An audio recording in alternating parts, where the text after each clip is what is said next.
वाहिगुरु जी का खालसा, वाहिगुरु जी की फतेह। बाबा बूढ़ा जी का जन्म एवं बाल्य अवस्था। बाबा बूढ़ा जी का जन्म भाई सुगा जी के गृह माता गौरा जी के पवित्र गर्भ से गांव कत्थू नंगल जिला अमृतसर में 7 कार्तिक मसत 1563 को हुआ। माता पिता ने आपका नाम बूढ़ा रखा। बचपन के 5-6 वर्ष बीतने के बाद उपरांत माता पिता ने अन्य सभी बच्चों के साथ आपको घर के पशु चराने के लिए बाहर भेजना आरंभ कर दिया। भाई बूढ़ा अपने साथियों के साथ बड़ा सद्व्यवहार करते थे एवं कभी भी उनके साथ लड़ाई झगड़ा नहीं करते थे। भाई बूढ़ा जी की बुद्धि बड़ी उज्जवल थी। उसके हृदय में ईश्वर का भय था। बूढ़ा जी के जन्म के उपरांत उसके पिताजी ने परिवार सहित कत्थू नंगल से रामदास गांव से जाकर बसेरा किया था। उन दिनों में गुरु नानक देव जी ने करतारपुर नगर बसाकर वहां निवास किया हुआ था। दूर दूर से श्रद्धालु सदगुरु जी के दर्शन करने के लिए उस क्षेत्र में आवागमन करते थे।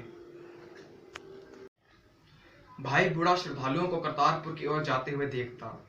एक दिन उसने एक सिख को बड़ी नम्रता से पूछा कि आप किधर जा रहे हो। सिख ने बताया कि रावी दरिया के पार श्री गुरु नानक देव जी करतारपुर नगर में रहते हैं। आप बड़े प्रभु प्यारे एवं महापुरुष हैं। दूर दूर से लोग उनके दर्शन के लिए आते हैं एवं अपना जीवन सफल करते हैं। सिख से श्री गुरु नानक देव जी की बाबत यह समाचार सुनकर भाई बूढ़े के मन में अभिलाषा उत्पन्न हुई कि यदि कोई सुअवसर बने तो मैं भी सदगुरु जी के दर्शन करने के लिए जाऊं।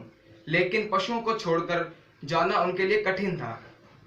एक दिन भाई बूढ़ा हिम्मत करके पशुओं को लेकर दरिया से पार चला गया। उसके पूर्व जन्म के सुक्रमों के कारण उसका मिलाप श्री गुरु नानक देव जी से हुआ। बाबा बूढ़ा जी का श्री गुरु नानक देव जी के साथ मिलाप। एक दिन श्री गुरु नानक देव जी कुछ सिखों सहित रावी से पार की संगत को दर्शन उपदेश करने के लिए गए। आप गांव रामदास के निकट एक स्थान पर एक वृक्ष के नीचे विराजमान थे। भाई बाला एवं अन्य निकटवर्ती सिख समीप बैठे हुए थे। गुरु नानक देव जी शब्द का कीर्तन बड़ी मिठासता के साथ कर रहे थे। बूढ़ा पशु चराता चराता उधर आ निकला। उसे ज्ञात हुआ कि यह दरबार श्री गुरु नानक देव जी का शोभायमान है। सदगुरु जी इस क्षेत्र की संगत का कल्याण करने हेतु आए हुए थे। बूढ़ा यह खबर सुनकर बड़ा प्रसन्न हुआ।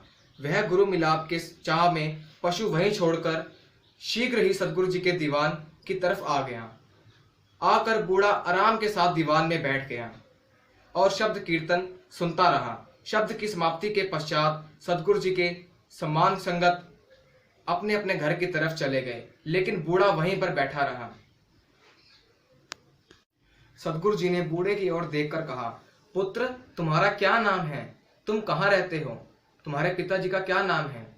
जी मेरा नाम बूढ़ा है। मैं रामदास गांव का निवासी हूँ। इधर मैं पशुओं को चराता हुआ आ गया हूँ। आपके दर्शनों की हार्दिक अभिलाषा थी, इसलिए पशुओं को छोड़कर आपके पास आ गया हूँ। मेरे पूज्य पिताजी का नाम है भाई सुगा जी। बूढ़े ने उत्तर दिया, तुम इतनी छोटी अवस्था में यहाँ क्या लेने आए हो? अभी तो तुम्हारी खेलने कूदने की उम्र है। गुरु जी ने कहा, जी मैंने आपकी महिमा कई सिखों के पास सुनी थी। मेरे मन में बहुत दिनों से चाह थी कि आपके दर्शन करने के लिए आऊं।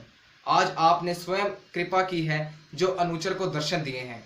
आपके दर्शन करके मेरा मन फूलों की भांति प्रफुल्लित हो गया है। मेरे मन के तमाम भय निवृत्त हो गए हैं। अब मेरा मन आपके चरणों में रहने को लोचता है, इसलिए घर जाने को मन नहीं कर रहा। बूढ़े ने कहा, माता गंगा जी का संतान हेतु चाव। श्री गुरु अर्जन देव जी द्वारा आरंभ की हुई अमृत सरोवर तथा श्री हरमंदिर साहिब जी की सेवा अकाल पुरख की कृपा से संपूर्ण हो गई। श्री हरमंदिर साहिब जी के अंदर रबाबी गुरु जी की वाणी का कीर्तन सुबह शाम करते थे। बाबा बूढ़ा जी सारी व्यवस्था करने के प्रबंधक थे। अकबर द्वारा गुरु घर के नाम लगी जागीर का प्रबंध भी बाबा बूढ़ा जी के सुपुर्द था। बाबा बूढ़ा जी के जागीर की भूमि की देख रेख क्षेत्र के जब्बल की भीड़ में भी आवागमन करते रहते थे। आप कई कई दिन भीड़ में जाकर टिके रहते थे। इस भीड़ में ही गुरु घर के दुधारू चौपाए रखे हुए थे। लंगर हेतु दूध यहाँ से हर रोज अमृतसर भेजा जाता था। श्री गुरु अर्जन देव जी का विवाह श्री कृष्णचंद गांव मऊ जिला जालंधर की सुपुत्री माता गंगा जी के साथ संपन्न हुआ था। अभी श्री गुरु रामदास जी का सारा परिवार गुरु के महल इकट्ठा ही रहता था। श्री गुरु रामदास जी ने जब से गुरुगद्दी श्री गुरु अर्जन देव जी को प्रदान की थी, उसी दिन से सदगुरु का बड़ा भाई अत्यंत दुखी था।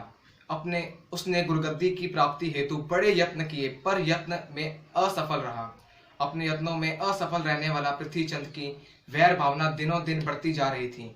श्री गुरु अर्जन देव जी के विवाह हुए 12 वर्ष बीत गए थे, पर आप जी के ग्रह अभी तक कोई संतान नहीं हुई थी। प्रत्येक स्त्री के मन में माता बनने की इच्छा प्राकृतिक तौर पर प्रबल होती है, पर यह प्रभु की दात है। जिस पर प्रभु दयाल हो, उसकी गोद में यह दात पड़ती है।